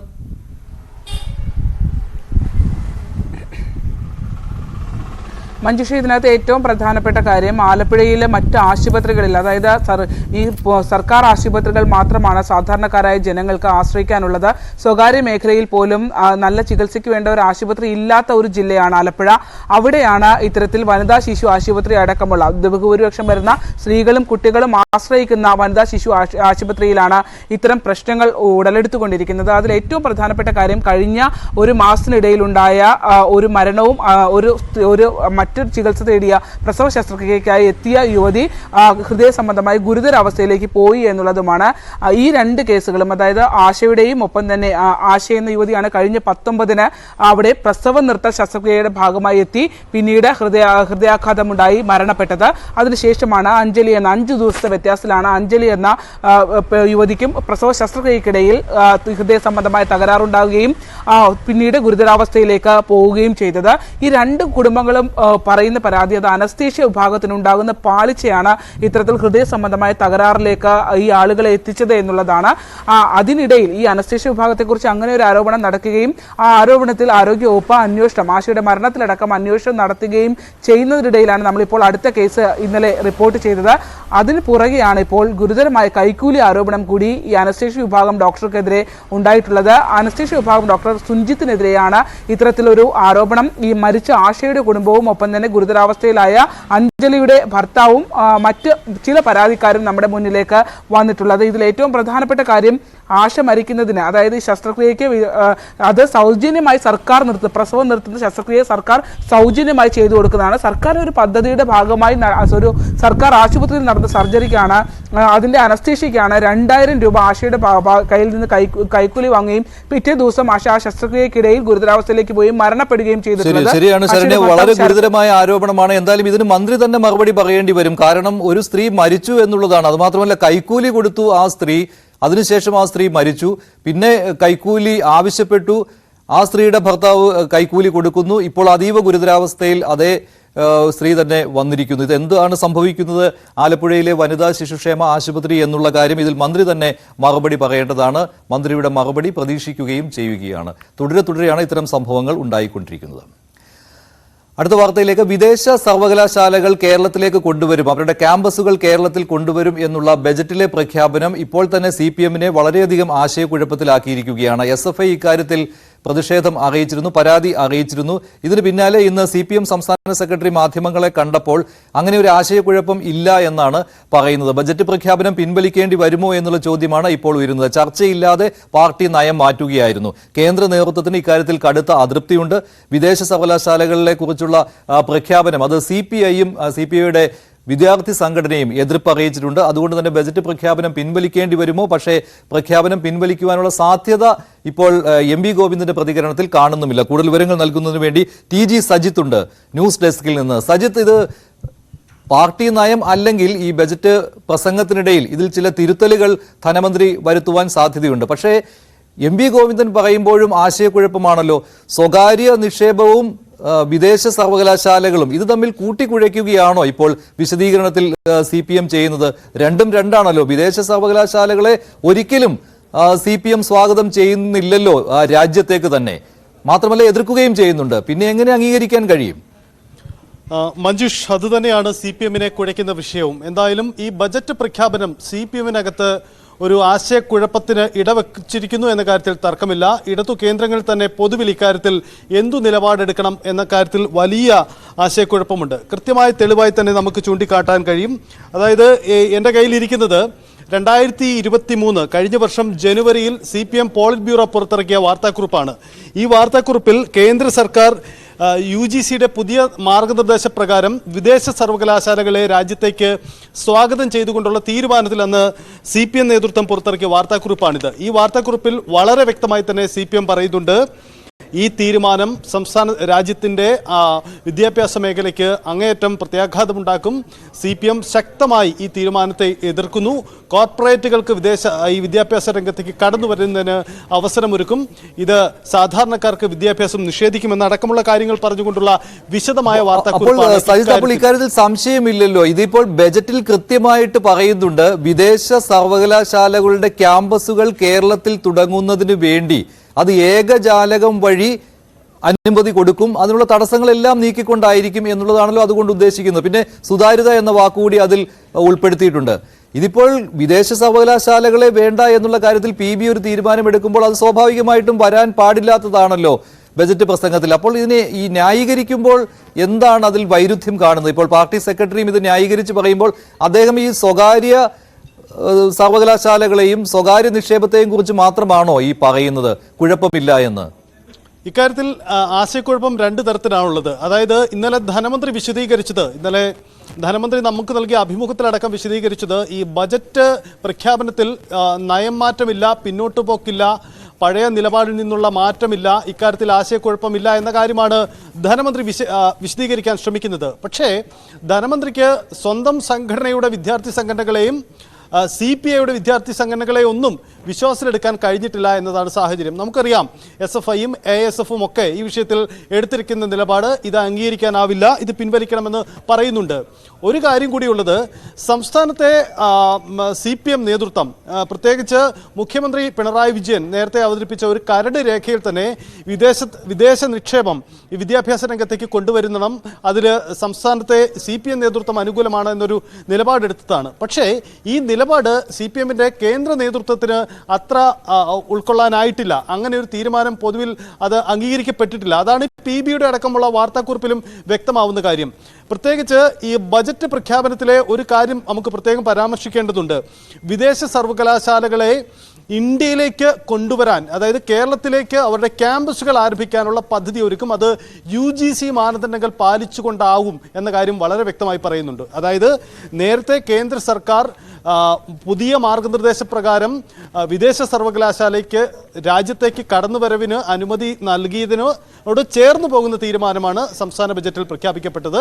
പക്ഷേ ഇതേ തീരുമാനം തന്നെ 2023 CPM-ന്റെ പോളിറ്റ് ബ്യൂറോ എതിർത്തിരുന്നു. ശരിയാണ് സയ്യിദ്. അതുകൊണ്ട് തന്നെ തള്ളണോ കൊള്ളണോ എന്ന കാര്യത്തിൽ ഇപ്പോഴും ആശയക്കുഴപ്പം നിലനിൽക്കുകയാണ്. അതിനിടയ്ക്ക് MV ഗോവിന്ദൻ ഇന്ന് മാധ്യമങ്ങളെ കണ്ടു. അദ്ദേഹത്തിന്റെ വാക്കുകൾ കേൾക്കാം. നയം മാറ്റുന്ന പറയേണ്ട കാര്യമില്ല, നയം തന്നെയാണ്. അന്നത്തെ നയവും ഇന്നത്തെ നയവും തന്നെയാണ്. അന്നത്തെ നയത്തിൽ നിന്ന് കുറേയും കൂടി ആഴത്തിലുള്ള ഒരു പഠനവും അതിനടിസ്ഥാനപ്പെടുത്തിയിട്ടുള്ള സമ്പദ് വ്യവസ്ഥ. അന്ന് ഞങ്ങൾ ആരെങ്കിലും നിങ്ങൾക്ക് കേട്ടിട്ടുണ്ടോ വിജ്ഞാന സമ്പദ് വ്യവസ്ഥ? എപ്പോ കേട്ട്? ആദ്യമായിട്ട് കേട്ടത് ഇപ്പൊ വിജ്ഞാന സമ്പദ് വ്യവസ്ഥ എന്നുള്ളത് പുതിയ പദപ്രയോഗമാണ്. അപ്പോൾ വിജ്ഞാന സമ്പദ് വ്യവസ്ഥയിലേക്ക് നീങ്ങുന്ന ഒരു വിജ്ഞാന സമൂഹമാക്കി കേരളത്തെ മാറ്റണമെങ്കിൽ ഉന്നത വിദ്യാഭ്യാസത്തിൽ വമ്പിച്ച രീതിയിലുള്ള മൂലധന നിക്ഷേപം വേണം. ആ മെറിറ്റിലൊന്നും ഇരട്ടിമറി ഉണ്ടാവില്ല. മെറിറ്റിലൊക്കെ ഉള്ളവർക്ക് എല്ലാ സൗകര്യങ്ങളും കിട്ടും. ഏറ്റവും നല്ല മെറിറ്റുള്ളവരല്ലേ ഉന്നത വിദ്യാഭ്യാസത്തിന് ആവശ്യമുള്ളത്. അത് ഏത് യൂണിവേഴ്സിറ്റി ആയാലും ഏത് വിദേശമായാലും ആരും അത് അംഗീകരിക്കും. ഞാൻ എതിർത്തിരുന്നില്ല. അവർക്ക് വേണ്ട അല്ല, ബേബി ഒന്നും എതിർത്തിരുന്നില്ല. വെറുതെ നിങ്ങൾ എതിർക്കുക അദ്ദേഹത്തിന്റെ വായിലിങ്ങനെ കുത്തിയിരിക്കുകയാണ്. ശരി, നിർത്താം. ആവട്ടെ നമുക്ക് ചർച്ച ചെയ്യാം. ഒരേ നയമാണ്. വേറെ നയം ഉണ്ടെങ്കിൽ പിന്നെ ബഡ്ജറ്റിന്റെ ഭാഗം ഇങ്ങനെ പറയോ? രണ്ടും വരട്ടെ തന്നെയാണ്. സാമൂഹ്യ പശ്ചാത്തലത്തെ അടിസ്ഥാനപ്പെടുത്തിക്കൊണ്ട് സാമൂഹ്യ നിയന്ത്രണത്തിന്റെ ഭാഗമായിട്ട് എല്ലാം കൈകാര്യം ചെയ്ത് തന്നെയാണ് ഉദ്ദേശിച്ചത്. അതിന് മേലെ പറക്കാൻ പാടില്ല. അത് നമുക്ക് നോക്കാം, ചർച്ച ചെയ്യാം. ഞാൻ പറഞ്ഞു ചർച്ച ചെയ്യാം. വിദേശ സർവകലാശാലകളെ രാജ്യത്തേക്ക് UGC കൊണ്ടുവരുന്നതിൽ എതിർപ്പ് അറിയിക്കുന്ന CPM ആണ് സംസ്ഥാനത്തേക്ക് വിദേശ സർവകലാശാലകളുടെ ക്യാമ്പസുകളെ ആകർഷിക്കുന്നതിനു വേണ്ടി പദ്ധതി തയ്യാറാക്കുമെന്ന് ബജറ്റിൽ പ്രഖ്യാപിച്ചിരിക്കുന്നത്. അതിനെ ന്യായീകരിക്കുകയാണ് CPM സംസ്ഥാന സെക്രട്ടറി ശ്രീ MV ഗോവിന്ദൻ. അടുത്ത വാർത്ത ഡൽഹിയിൽ നിന്നാണ്. സിദ്ധരാമയ്യയുടെ നേതൃത്വത്തിൽ കർണാടക സർക്കാർ കേന്ദ്രത്തിനെതിരെ സമരം തുടങ്ങിയിരിക്കുകയാണ്. മുഖ്യമന്ത്രി നേരിട്ട് സമരത്തിൽ പങ്കെടുക്കുകയാണ്. കർണാടകത്തിലെ മന്ത്രിമാരും സമരത്തിൽ പങ്കാളികളാണ്. കേന്ദ്രം അവഗണിക്കുന്നു എന്നതാണ് കർണാടക സർക്കാരിന്റെ ആക്ഷേപം. ജന്തർ മന്ദറിലാണ് കർണാടക സർക്കാരിന്റെ സമരം നടക്കുന്നത്. മന്ത്രിമാരുണ്ട്, MLA-മാരുണ്ട്. അതുകൂടാതെ കോൺഗ്രസിന്റെ ചില ദേശീയ നേതാക്കളും സമരത്തിന് പിന്തുണ പ്രഖ്യാപിച്ചെത്തിയിട്ടുണ്ട്. അർഹമായ നികുതി വിഹിതം തടഞ്ഞുവെക്കുന്നു എന്ന കേന്ദ്ര അവഗണനയ്ക്കെതിരെയാണ് ഡൽഹിയിൽ പ്രതിഷേധം സംഘടിപ്പിച്ചിരിക്കുന്നത്. ആദ്യം സിദ്ധരാമയ്യയുടെ വാക്കുകളിലേക്ക്. Not a political work. ಇದು ಕರ್ನಾಟಕದ ಹಿತವನ್ನ ಕಾಪಾಡಲಿಕ್ಕೆ, ಕನ್ನಡಿಗರ ಹಿತವನ್ನ ಕಾಪಾಡಲಿಕ್ಕೆ ಮಾಡತಕ್ಕಂತ ಚಳುವಳಿ. ER രാഗേഷ് ഉണ്ട് കൂടുതൽ വിവരങ്ങൾ നൽകാൻ. നിർമ്മല സീതാരാമനെതിരെയും പരാമർശങ്ങൾ നടത്തുകയുണ്ടായി. സിദ്ധരാമയ്യ അർഹമായ നികുതി വിഹിതം തടഞ്ഞുവെക്കുന്നു. DK ശിവകുമാറും ശക്തമായ ആരോപണമാണ് ഉന്നയിച്ചത്. രാഗേഷ്, നാളെ കേരളം സമരം നടത്താൻ പോവുകയാണ് ഇതേ സ്ഥലത്ത് ഇതേ കാര്യങ്ങൾ ഉന്നയിച്ചുകൊണ്ട്. അപ്പോൾ അത് ഒരു ഊർജ്ജമായി മാറിയിരിക്കുകയാണല്ലോ സിദ്ധരാമയ്യയുടെ ഈ സമരം. എന്തായിരുന്നു ഇന്നത്തെ സമരത്തിന്റെ പ്രത്യേകതകൾ? അതോടൊപ്പം തന്നെ നാളത്തെ സമരം ഏത് രീതിയിലാണ് കേരളം ആസൂത്രണം ചെയ്യുന്നത്? മഞ്ജുഷ, ഏതായാലും കേന്ദ്ര വിരുദ്ധ സമരത്തിന് വേദിയാവുകയാണ് ഡൽഹി ജന്തർ മന്ദർ. കാരണം ഇപ്പോൾ കർണാടകത്തിന്റെ സമരം, അതായത് കേന്ദ്ര അവഗണനയ്ക്കെതിരെ കർണാടകത്തിന്റെ സമരം 11 മണിക്കാണ് ആരംഭിച്ചത്. അല്പം മുമ്പ് ആ സമരം അവസാനിച്ചു. വലിയ വിമർശനമാണ് മുഖ്യമന്ത്രി സിദ്ധരാമയ്യയും ഉപമുഖ്യമന്ത്രി DK ശിവകുമാറും ഒപ്പം മറ്റു മന്ത്രിമാരും കേന്ദ്രത്തിനെതിരെ ഉന്നയിച്ചത്. അതായത് സമാനതകളില്ലാത്ത ഒരു സമരത്തിനാണ് ഇപ്പോൾ ഡൽഹി സാക്ഷിയായി കൊണ്ടിരിക്കുന്നതെന്നാണ് സിദ്ധരാമയ്യ വ്യക്തമാക്കിയത്. രാജ്യത്ത് തന്നെ ഏറ്റവും കൂടുതൽ നികുതി നൽകുന്ന സംസ്ഥാനങ്ങളിൽ രണ്ടാമതാണ് കർണാടകം. പക്ഷേ കർണാടകത്ത് 100 രൂപ പിരിച്ചാൽ 13-14 രൂപ മാത്രമാണ് സംസ്ഥാനത്തിന് ലഭിക്കുന്നത്. സംസ്ഥാനത്തിനുള്ള രാജ്യസഭാംഗമാണ് ധനമന്ത്രി കൂടിയായ നിർമ്മല സീതാരാമൻ. പക്ഷേ സംസ്ഥാനത്തിന് അനുകൂലമായ നിലപാട് ധനമന്ത്രി കൈക്കൊള്ളുന്നില്ല എന്ന വിമർശനം കൂടി സിദ്ധരാമയ്യ ഉന്നയിക്കുകയുണ്ടായി. മാത്രമല്ല, സിദ്ധരാമയ്യ പറഞ്ഞ പ്രധാനപ്പെട്ട കാര്യം, ഇത് കേവലം കർണാടകയുടെ മാത്രം പ്രശ്നമല്ല, ദക്ഷിണേന്ത്യയിലെ എല്ലാ സംസ്ഥാനങ്ങളും സമാനമായ സാഹചര്യം നേരിടുന്നു, കേന്ദ്ര അവഗണന നേരിടുന്നു എന്നാണ് സിദ്ധരാമയ്യ പറഞ്ഞു വെച്ചത്. DK ശിവകുമാർ ആകട്ടെ അല്പം കൂടി കടന്നുകൊണ്ട് കേരളത്തെ പരസ്യമായി പിന്തുണയ്ക്കുന്ന നിലപാട് കൂടി കൈക്കൊണ്ടു. അതായത് കേരളം നടത്തുന്ന സമരത്തിന് എല്ലാ പിന്തുണയുമുണ്ട് എന്നാണ് DK ശിവകുമാർ പറഞ്ഞിരിക്കുന്നത്. ഇതിൽ രാഷ്ട്രീയമില്ല, മറിച്ച് കേരളത്തിന് അവഗണന നേരിടുന്നു എന്ന് യാഥാർത്ഥ്യമാണ് എന്നാണ് DK ശിവകുമാർ പറഞ്ഞു വെച്ചിരിക്കുന്നത്. ഏതായാലും കർണാടകത്തിന്റെ സമരം ഇപ്പോൾ അവസാനിച്ചിട്ടുണ്ട്. നാളെ ഇതേ വേദിയിൽ കേരളം സമരം നടത്തുകയാണ്. എന്നാൽ ഇതൊരു നാളത്തെ സമരം ഒരു പ്രതിപക്ഷത്തിന്റെ ഐക്യവേദി കൂടിയാക്കാനുള്ള ശ്രമങ്ങൾ സർക്കാരിന്റെ ഭാഗത്ത് നടക്കുന്നുണ്ട്. പ്രത്യേകിച്ച് ഇന്ന് ഈ സമരത്തിൽ ആം ആദ്മി പാർട്ടി അടക്കം BJP ഇതര കക്ഷികളൊന്നും തന്നെ പങ്കെടുത്തിരുന്നില്ല. മറിച്ച് നാളെ അരവിന്ദ് കെജ്രിവാളിന് ഇതിൽ സമരത്തിൽ പങ്കെടുക്കാൻ ക്ഷണമുണ്ട്. പഞ്ചാബ് മുഖ്യമന്ത്രി ഭഗവന്ത് മാനും സമരത്തിനായി എത്തിയേക്കുമെന്നാണ് സൂചന. ഒപ്പം തന്നെ NCPയുടെ നേതാവായ ശരത് പവാറിനെ ക്ഷണിച്ചിട്ടുണ്ട്. അങ്ങനെ ഒരു BJP വിരുദ്ധ വേദിയാക്കി മാറ്റുകയാണ് നാളെ കേരളം ഏതായാലും ലക്ഷ്യമിടുന്നത്. ഏതായാലും ലോക്സഭാ തെരഞ്ഞെടുപ്പ് പടിവാദിക്ക് പ്രത്യേകിച്ച് ഈ പ്രഖ്യാപനത്തിന് ആഴ്ചകൾ മാത്രം ബാക്കി നിൽക്കെയാണ് ഡൽഹിയിൽ ഈ സമരത്തിന് വേദിയാകുന്നത്. ഏതായാലും 4 മണിക്ക് മുഖ്യമന്ത്രി പിണറായി വിജയൻ വാർത്താ സമ്മേളനം വിളിച്ചിട്ടുണ്ട്. അതിനു മുൻപായി രാകേഷ്, എന്തായാലും നാളെ ഏത് രീതിയിലാണ് സമരം ആസൂത്രണം ചെയ്യുന്നത് എന്ന് മുഖ്യമന്ത്രിയുടെ ഇന്നത്തെ വാർത്താ സമ്മേളനത്തിൽ കൂടുതൽ കാര്യങ്ങൾ വ്യക്തമാകും. നാളെ രാവിലെ 11 മണി മുതൽ ഉച്ചയ്ക്ക് 1 മണി വരെയാണ് ജന്തർ മന്ദറിൽ കേന്ദ്ര അവഗണനയ്ക്കെതിരെ സംസ്ഥാന സർക്കാർ സമരം നടത്താൻ പോകുന്നത്. അടുത്ത വാർത്ത കോഴിക്കോട് നിന്നാണ്. കഴിഞ്ഞ ഞായറാഴ്ചയാണ് ഗോവ ഗവർണർ PS ശ്രീധരൻപിള്ളയുടെ വാഹന വ്യൂഹത്തിനിടയിലേക്ക് CPMന്റെ ജില്ലാ സെക്രട്ടറി P മോഹനന്റെ മകൻ ജൂലിയസ് കാർ കയറ്റിയത്. ആദ്യം പോലീസ് വെറുതെ വിട്ടിരുന്നു. പോലീസ് ഇക്കാര്യം സീരിയസ് ആയി എടുത്തിരുന്നില്ല. പിന്നീട് പിഴയിട്ട് ജൂലിയസിനെ വെറുതെ വിടുകയായിരുന്നു. 1000 രൂപ പിഴ മാത്രമാണ് ചുമത്തിയിരുന്നത്. പക്ഷേ ഈ വാർത്ത പുറത്തു വന്നതോടുകൂടി പോലീസ് സമ്മർദ്ദത്തിലാകുകയും ജൂലിയസിനെതിരെ കേസെടുക്കുകയും ചെയ്തിരുന്നു. ആ വാർത്തയിലേക്ക് വരാം. അതിനു മുമ്പ് കോഴിക്കോട് നിന്ന് മറ്റൊരു വാർത്തയാണ്.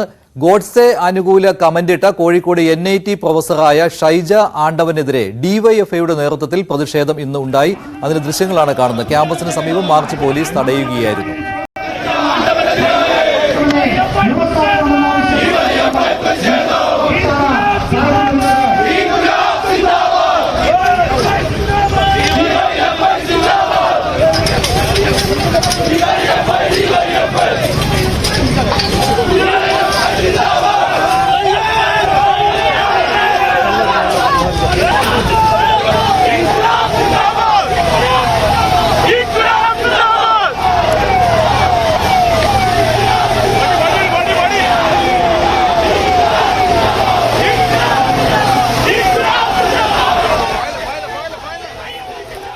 DYFI ശക്തമായ സമരമാണ് ഇക്കാര്യത്തിൽ ഉദ്ദേശിക്കുന്നത് എന്നാണ് DYFIയുടെ സംസ്ഥാന പ്രസിഡന്റായ V വസീഫ് പറഞ്ഞു. അദ്ദേഹത്തിന്റെ വാക്കുകൾ: ഒരു ഡയറക്ടറും ഒരു പൊന്നുമോനായിട്ടുള്ള രജിസ്ട്രാറും ഈ ക്യാമ്പസിനകത്ത് ഒരു അയോധ്യ സൃഷ്ടിക്കാൻ ശ്രമിച്ചാൽ നടക്കില്ല എന്ന് തന്നെ പറയും DYFI. ചില അധ്യാപകർ ബോധപൂർവമായി ഇതിനകത്ത് സംഘപരിവാരത്തിന്റെ ഏജൻസി പണിയെടുക്കുക.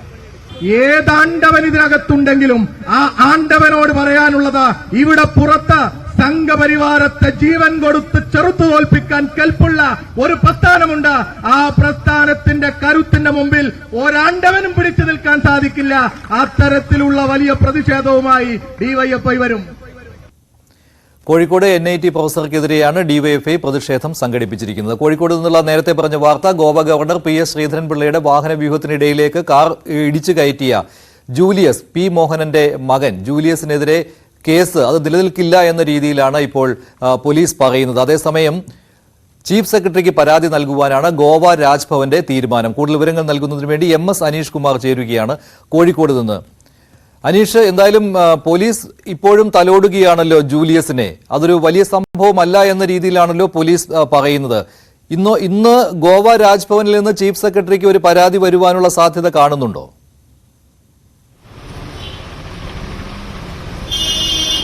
തീർച്ചയായും ഗോവ രാജ്ഭവനിൽ നിന്നും ചീഫ് സെക്രട്ടറിക്ക് പരാതി സിറ്റി പോലീസ് കമ്മീഷണർക്ക് പരാതി നൽകും എന്ന രീതിയിലായിരുന്നു വിവരങ്ങൾ. എന്നാൽ അത് നേരിട്ട് സർക്കാർ തലത്തിലേക്ക് തന്നെ നൽകുക എന്ന നിലപാടിലേക്ക് രാജ്ഭവൻ എത്തിയിരിക്കുന്നു എന്നാണ് മനസ്സിലാക്കാൻ കഴിയുന്നത്. നിലവിൽ ഇത്രയധികം വിവാദങ്ങൾ ഉയരുമ്പോഴും ഇപ്പോഴും പോലീസ് ഈ സംഭവത്തെ ലഘൂകരിച്ച് തന്നെ കാണുന്നുവെന്ന് നമുക്ക് കാണാൻ കഴിയും. കാരണം അബദ്ധവശാൽ നടന്ന ഒരു സംഭവം എന്ന രീതിയിലാണ് പോലീസ് ഇപ്പോഴും ഇതിനെ പറയുന്നത്. വാഹനവ്യൂഹം കടന്നുപോയതിന് തൊട്ടു പിന്നാലെ ഈ വാഹനം പോലീസ് പരിശോധിച്ചിരുന്നു. ഈ വാഹനത്തിൽ ദുരൂഹമായും അസ്വാഭാവികമായും ഒന്നും കണ്ടില്ല. ജൂലിയസിനെ പോലീസ് ചോദ്യം ചെയ്യുകയും ചെയ്തിരുന്നു. അയാളോട് സംസാരിച്ചതിൽ നിന്നും കാര്യമായ അസ്വാഭാവികത ഈ സംഭവത്തിൽ ഇല്ല എന്നാണ് കണ്ടെത്തിയത്. എന്തായാലും പിഴയീടാക്കി വിട്ടയക്കാനുള്ള കുറ്റം മാത്രമേ ചെയ്തിട്ടുള്ളൂ എന്നാണ് പോലീസ് പറയുന്നത്. പക്ഷേ ഇത് മറ്റൊരു തലത്തിലേക്ക് ഗോവ രാജ്ഭവൻ ആ സംഭവത്തെക്കുറിച്ച് സ്വന്തം നിലയ്ക്ക് അന്വേഷണം നടത്തുകയും ഒപ്പം സംസ്ഥാന സർക്കാരിന് ഔദ്യോഗികമായി പരാതി നൽകി അന്വേഷിക്കണമെന്ന് ആവശ്യപ്പെടുകയും ചെയ്യുമ്പോൾ പോലീസിന് ആ രീതിയിൽ മുന്നോട്ട് പോകേണ്ടി വരും. എന്തായാലും നിലവിൽ കസബ പോലീസ് ഇതൊരു ഗൗരവമുള്ള സംഭവമല്ല, ഒരു അബദ്ധം എന്ന രീതിയിൽ തന്നെയാണ് തന്നെയാണ് എടുത്തിരിക്കുന്നത്. ഈ ദൃശ്യങ്ങൾ പുറത്തു വന്നിട്ടുണ്ടല്ലോ, ആ ദൃശ്യങ്ങളിൽ കാണുന്നത് ഗോവ ഗവർണറുടെ വാഹനം, അതിന് തൊട്ടു പിന്നിൽ എസ്കോർട്ട് വാഹനം, ഇതിന് രണ്ടിനും ഇടയിലേക്ക് ജൂലിയസിന്റെ കാർ വന്ന് കയറുന്നതാണോ? അങ്ങനെയാണോ സംഭവിച്ചിരിക്കുന്നത്? ഇത് ആ ദൃശ്യങ്ങളല്ല മഞ്ജുഷ്. വാഹനവ്യൂഹം കടന്നുപോയ ശേഷം ഉള്ള പോലീസ് ശേഖരിച്ച ദൃശ്യങ്ങളാണ്. ഈ ദൃശ്യത്തിൽ യാതൊരു തരത്തിലുമുള്ള അലോസരങ്ങളില്ലാതെ അദ്ദേഹത്തിന്റെ വീട്ടിലെ ആ ഭാഗത്തേക്ക് പോകുന്ന ദൃശ്യങ്ങളാണ്. എന്തായാലും നമുക്ക് മനസ്സിലാക്കാൻ കഴിയുന്നത് ഈ കോൺവോയ്ക്ക്, ഈ വാഹനവ്യൂഹത്തിന് കാര്യമായ ഒരു ചിതറൽ ഈ വാഹനം ഇടിച്ചു കയറ്റിക്കൊണ്ടുണ്ടായില്ല എന്ന് സ്ഥാപിക്കുന്നതിന് പര്യാപ്തമായൊരു ദൃശ്യമാണ് എന്നാണ്. എന്തായാലും ഈ ദൃശ്യം ആ കോൺവോയ് തടസ്സപ്പെടുത്തുന്ന ദൃശ്യങ്ങൾ അല്ല. ശരി, അനീഷാണ് വിവരങ്ങൾ നൽകിയത്. എന്തായാലും ഇക്കാര്യത്തിൽ ചീഫ് സെക്രട്ടറിക്ക് പരാതി നൽകുവാനാണ് ഗോവ രാജ്ഭവന്റെ തീരുമാനം. ഇന്നോടുകൂടി അത്തരമൊരു പരാതി ചീഫ് സെക്രട്ടറിക്ക് നൽകും. ഇന്നലെ ഗോവ രാജ്ഭവനിൽ തിരക്കുകളുണ്ടായിരുന്നു പ്രധാനമന്ത്രിയുടെ സന്ദർശനത്തെ തുടർന്ന്. അതുകൊണ്ടാണ് പരാതി നൽകുന്നത് വൈകിയത് എന്നാണ് ഗോവ രാജ്ഭവൻ വൃത്തങ്ങൾ അറിയിച്ചിരിക്കുന്നത്. കൊച്ചിയിലെ PF ഓഫീസിൽ വിഷം കഴിച്ച് ആത്മഹത്യയ്ക്ക് ശ്രമിച്ചയാൾ മരിച്ചു. തൃശൂർ പേരാമ്പ്ര സ്വദേശി ശിവരാമനാണ് മരിച്ചത്. 80,000 രൂപയാണ് ശിവരാമന് PF-ൽ നിന്ന് കിട്ടാൻ ഉണ്ടായിരുന്നത്. അപ്പോളോ ടയേഴ്സിലെ ജീവനക്കാരനായിരുന്നു ശിവരാമൻ. വിരമിച്ചിട്ട് 9 വർഷമായി. എന്നാൽ പണം ഇതുവരെ കിട്ടിയിരുന്നില്ല എന്ന് ബന്ധുക്കൾ പറയുന്നുണ്ട്. PF ഓഫീസറുടെ നിഷേധ സമീപനമാണ് ആത്മഹത്യയിലേക്ക് നയിച്ചതെന്നാണ് പരാതി. ആധാറിലെ വയസ്സിൽ വന്ന പിശകിന്റെ പേരിലാണ് PF തുക കിട്ടാതിരുന്നത്. ഇത് പലതവണ പരിഹരിക്കുവാൻ ശ്രമിച്ചെങ്കിലും ഉദ്യോഗസ്ഥർ ഇക്കാര്യത്തിൽ അനുകൂലമായ ഒരു നിലപാട് സ്വീകരിച്ചിരുന്നില്ല. തുടർന്നാണ് അദ്ദേഹം ആത്മഹത്യ ചെയ്തത്. തൃശൂർ പേരാമ്പ്ര സ്വദേശിയായ ശിവരാമൻ കഴിഞ്ഞ കുറച്ച് നാളുകളായി തന്നെ ഈ PF ഓഫീസുകളിൽ കയറി ഇറങ്ങുകയായിരുന്നു. തൃശൂരിലുള്ള PF ഓഫീസുകളിലൊക്കെ തന്റെ PF വിഡ്രോ ചെയ്യുന്നതിന് വേണ്ടിയിട്ടുള്ള രേഖകളെല്ലാം സമർപ്പിച്ചു. അതിനുശേഷമാണ് കലൂരിലുള്ള ഓഫീസിലേക്ക് വരാൻ പറയുകയും അവിടെ എത്തുകയും ചെയ്തത്. അവിടെയുള്ള ഉദ്യോഗസ്ഥരിൽ നിന്നും വളരെ മോശമായിട്ടുള്ള അനുഭവമാണ് ശിവരാമൻ ഉണ്ടായത്. കാരണം ആധാറിലെ വയസ്സുമായി ബന്ധപ്പെട്ട ഒരു പ്രശ്നമാണ് PF വിഡ്രോ ചെയ്യാൻ, PF അദ്ദേഹത്തിന് തിരികെ കിട്ടാനുള്ളതിൽ താമസമുണ്ടായത്. അതിൽ ആധാറിലുണ്ടായിരുന്ന വയസ്സ് അതിനുശേഷം പഴയ 3 വർഷത്തിന് മുൻപുള്ള ആധാറാണ്. അത് പുതുക്കിയ ശേഷം ഏകദേശം 3 വർഷത്തെ വയസ്സിലൊരു വ്യത്യാസം വന്നിരുന്നു. ഇതാണ് PF ഓഫീസിലുള്ളവർ ചില സാങ്കേതിക തടസ്സങ്ങൾ പറഞ്ഞത്. അതിനുശേഷം പല ഓഫീസുകൾ കയറിയിറങ്ങി ഈ വയസ്സുമായി ബന്ധപ്പെട്ട തിരുത്തലുകളൊക്കെ നടത്തിയിരുന്നു. അതിനുശേഷം PF ഓഫീസിലേക്ക് വീണ്ടും എത്തിയെങ്കിലും സ്കൂളിലെ സർട്ടിഫിക്കറ്റ് ഹാജരാക്കാൻ ആവശ്യപ്പെട്ടു. പക്ഷേ ഇത് കിട്ടില്ല എന്ന് ഉറപ്പായതോടുകൂടിയാണ് വീണ്ടും PF ഓഫീസിലേക്ക് ചെല്ലുകയും സ്കൂൾ സർട്ടിഫിക്കറ്റ് ലഭ്യമായില്ല എന്ന് അറിയിക്കുകയും ചെയ്തു. പക്ഷേ അപ്പോഴും PF ഓഫീസിൽ നിന്നുള്ള ഉദ്യോഗസ്ഥരുടെ ഭാഗത്തു നിന്നും വളരെ മോശമായിട്ടുള്ള ഒരു അനുഭവമാണ്. PF നൽകില്ല എന്ന് തന്നെ ഉറപ്പിച്ച് പറയുകയും ചെയ്തു. കഴിഞ്ഞ കുറച്ച് നാളുകളായി, മൂന്നിലധികം വർഷങ്ങളായി ശിവരാമൻ ക്യാൻസർ രോഗിയാണ്. തൊണ്ടയിലെ ക്യാൻസർ രോഗയുടെ ചികിത്സയും അതിനോട് അനുബന്ധിച്ചിട്ടുള്ള കീമോതെറാപ്പിയൊക്കെ ചെയ്ത് സാമ്പത്തികമായി വളരെ ഒരു ബുദ്ധിമുട്ടി നിൽക്കുന്ന ഒരു അവസ്ഥയിലായിരുന്നു. ഈ PF അക്കൗണ്ടിൽ ഉണ്ടായിരുന്ന 80,000 രൂപ പിൻവലിക്കാൻ വേണ്ടി PF ഓഫീസുകൾ കയറി ഇറങ്ങിയത്. പക്ഷേ അതൊന്നും ശരിയായില്ല.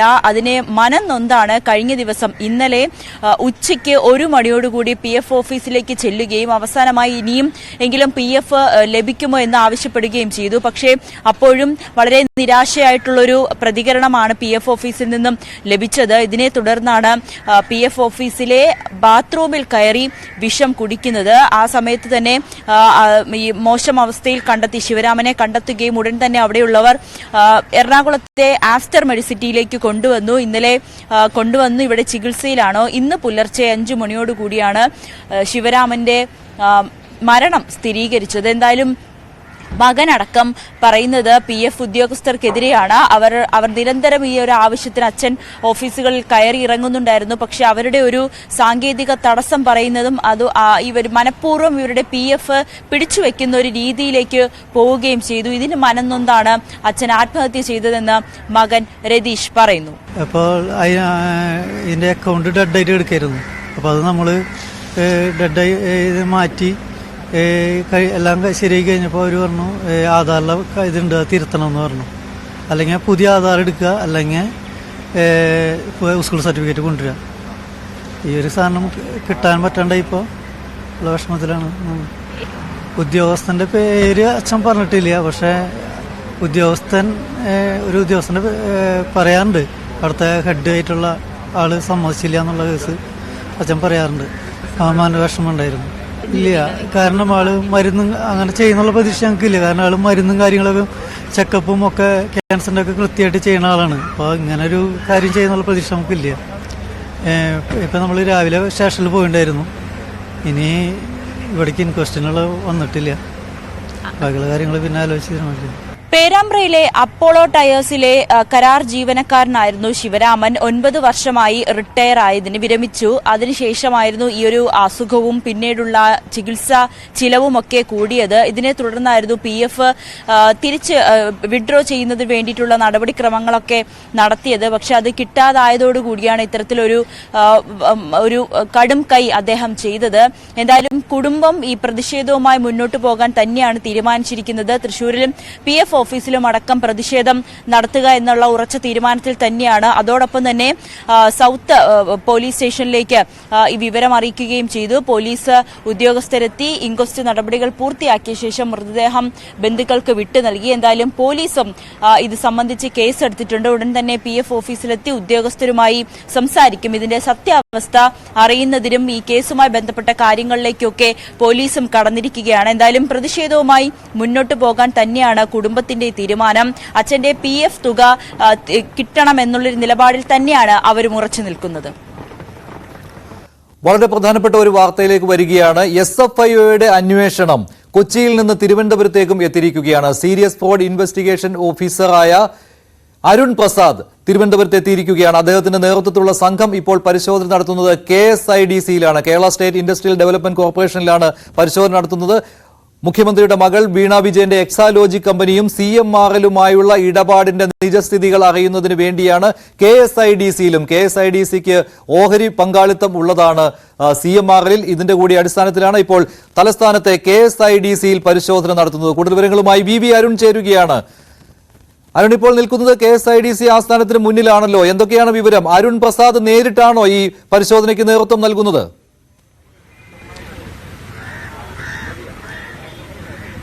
മഞ്ജുഷ, മാസപ്പെട്ടി കേസിൽ അന്വേഷണം വളരെ നിർണായക ഘട്ടത്തിലേക്ക് കടക്കുന്നു. വളരെ പ്രധാനപ്പെട്ട തലത്തിലേക്ക് അന്വേഷണം കടക്കുന്നു.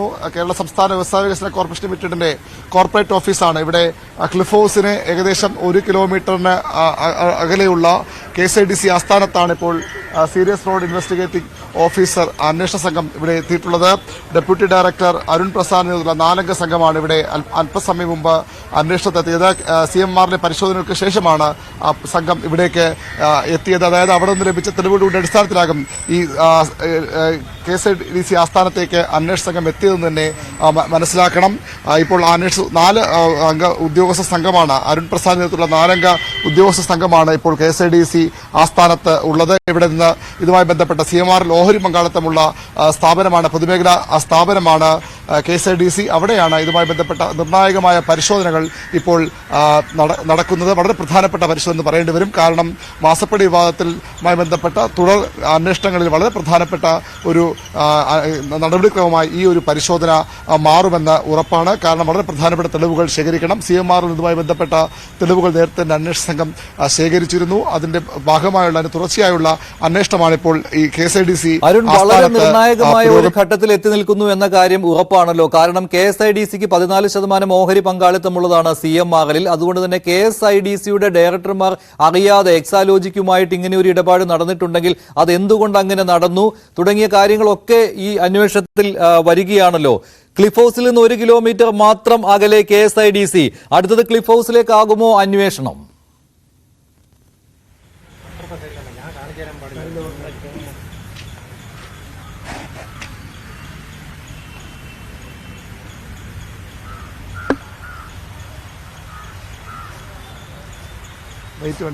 KSIDCയിൽ നിന്നുള്ള തത്സമയ ദൃശ്യങ്ങളാണ് ഇപ്പോൾ കാണുന്നത്.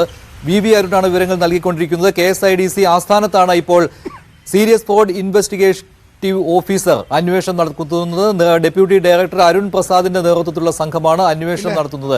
എന്താണ് എക്സാലോജിക്കുമായുള്ള ഇടപാട്, ഇക്കാര്യത്തെക്കുറിച്ചുള്ള അന്വേഷണമാണ്. അരുൺ, 1 കിലോമീറ്റർ മാത്രം അകലെ ക്ലിഫ് ഹൌസിൽ നിന്ന് അടുത്ത അന്വേഷണം ക്ലിഫ് ഹൌസിലേക്കാകുമോ എന്നുള്ളൊരു കൗതുകം കൂടി ഇക്കാര്യത്തിൽ ഉണ്ടല്ലോ. സ്വാഭാവികമായിട്ടും അങ്ങനെ ഒരു അന്വേഷണത്തിലേക്കല്ലേ പോകുന്നത്?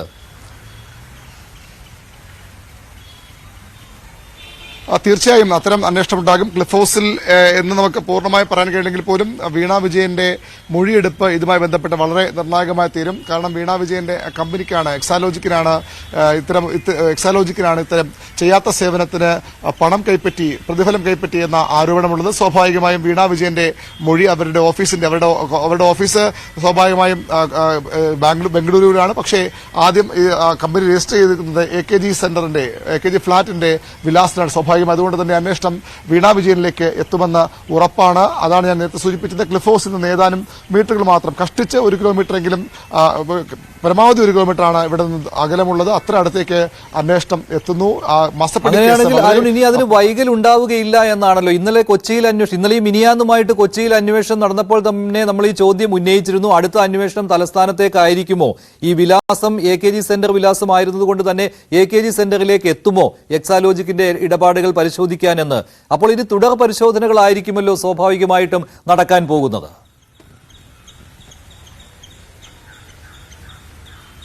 തീർച്ചയായും CMRL ലഭിച്ച തെളിവുകളുണ്ട്, അല്ലെങ്കിൽ അവിടെ നിന്ന് ശേഖരിച്ച തെളിവുകളുണ്ട്, അവിടെ നിന്ന് ലഭിച്ച മൊഴികളുണ്ടാകും. സ്വാഭാവികമായും ആ തെളിവുകളുടെയും മൊഴികളുടെയും ഒക്കെ അടിസ്ഥാനത്തിൽ തുടരന്വേഷണം ഉണ്ടാകുമെന്ന് ഉറപ്പാണ്. അതുകൊണ്ട് തന്നെയാണ് ഇപ്പോൾ KSIDC ആസ്ഥാനത്ത് CMRL ഓഹരി പങ്കാളിത്തമുള്ള KSIDCയുടെ കോർപ്പറേറ്റ് ഓഫീസിൽ അന്വേഷണ സംഘം എത്തി നിൽക്കുന്നത്. ഇവിടെ നിന്ന് തുടരന്വേഷണങ്ങളും ഉണ്ടാകും. അത് അടുത്ത സ്വാഭാവിക വ്യവസായ വകുപ്പിലേക്കുള്ള സ്ഥാപനമാണിത്. സ്വാഭാവികമായും വ്യവസായ വകുപ്പുമായി ബന്ധപ്പെട്ട കേന്ദ്രങ്ങളിൽ നിന്ന് തെളിവുകൾ ശേഖരിക്കേണ്ടത്, മൊഴിയെടുക്കേണ്ടതുണ്ട്. അത് കഴിഞ്ഞ് ഒരുപക്ഷെ അതിനു മുമ്പ് തന്നെ വീണ വിജയനിൽ നിന്നും അന്വേഷണ സംഘത്തിന് മൊഴിയെടുക്കേണ്ടി വരും. അവരിൽ നിന്നും അവരുടെ വാദങ്ങൾ കേൾക്കേണ്ടി വരും. പ്രധാന പരാതി മുഖ്യമന്ത്രിയും CPM നേതൃത്വമൊക്കെ ഉന്നയിക്കുന്നത് തികച്ചും ഏകപക്ഷീയമായ ഒരു തീരുമാനമാണ് ആദ്യം ഇന്ററിം സെറ്റിൽമെന്റ് ബോർഡിൽ നിന്ന് ഉണ്ടായത്. ഒരു തരത്തിലും വീണ വിജയന്റെ അവരുടെ വാദമുഖങ്ങൾ കേൾക്കാതെ ഉണ്ടായ ഉത്തരവാണ്. അതിനെയാണ് ചോദ്യം ചെയ്യുന്നതെന്ന് അവർ വ്യക്തമാക്കുന്നു. സ്വാഭാവികമായും ഇനി വിശദമായിട്ട് തന്നെ ഇക്കാര്യം പരിശോധിക്കേണ്ടതായിട്ട് വരും. കാരണം അന്വേഷണം തലസ്ഥാനത്തേക്ക് എത്തിയിരിക്കുകയാണ്. എക്സാലോജിക്കും CMRLും തമ്മിലുള്ള ഇടപാടിലാണ് അന്വേഷണം നടക്കുന്നത്. SFIOയുടെ ഡെപ്യൂട്ടി ഡയറക്ടർ അരുൺ പ്രസാദ് പ്രഗത്ഭനായ ഉദ്യോഗസ്ഥനാണ്. അദ്ദേഹത്തിന്റെ നേതൃത്വത്തിലുള്ള സംഘമാണ് ഇപ്പോൾ തലസ്ഥാനത്ത് എത്തിയിരിക്കുന്നത്. കേരള സ്റ്റേറ്റ് ഇൻഡസ്ട്രിയൽ ഡെവലപ്മെന്റ് കോർപ്പറേഷന്റെ ആസ്ഥാനത്താണ് ഇത്തരമൊരു പരിശോധന നടത്തുന്നത്. അവിടെ നിന്ന് 1 കിലോമീറ്റർ മാത്രം അകലെയാണ് ക്ലിഫ് ഹൗസ് സ്ഥിതി ചെയ്യുന്നത്. ഇനി അന്വേഷണം എങ്ങോട്ട് എന്ന ചോദ്യമാണ് ഉയരുന്നത്. സ്വർണം വെള്ളി നിരക്കുകൾ നോക്കിയതിനു ശേഷം പകൽ വാർത്ത അവസാനിപ്പിക്കാം. കവിത ഗോൾഡ് ആൻഡ് ഡയമണ്ട്സ് ഇന്നത്തെ സ്വർണം വെള്ളി നിരക്കുകൾ നിങ്ങൾക്കായി സമർപ്പിക്കുന്നത്. വലിയ സ്വപ്നങ്ങൾ, വലിയ സന്തോഷങ്ങൾ, വലിയ collection. Kavitha gold and diamonds. സ്വർണം ഗ്രാമിന് 5775 രൂപ, പവന് 46,200 രൂപ. സ്വർണം 18 ക്യാരറ്റ് ഗ്രാമിന് 4795 രൂപ, പവന് 38,360 രൂപ. വെള്ളി ഗ്രാമിന് 76 രൂപ, കിലോയ്ക്ക് 76,000 രൂപ. കവിത ഗോൾഡ് ആൻഡ് ഡയമണ്ട്സ് ഇന്നത്തെ സ്വർണം വെള്ളി നിരക്കുകൾ നിങ്ങൾക്കായി സമർപ്പിക്കുന്നത്. വലിയ സ്വപ്നങ്ങൾ, വലിയ സന്തോഷങ്ങൾ, വലിയ collection. Kavitha gold and diamonds. പകൽ വാർത്ത അവസാനിക്കുന്നു. നന്ദി, നമസ്കാരം.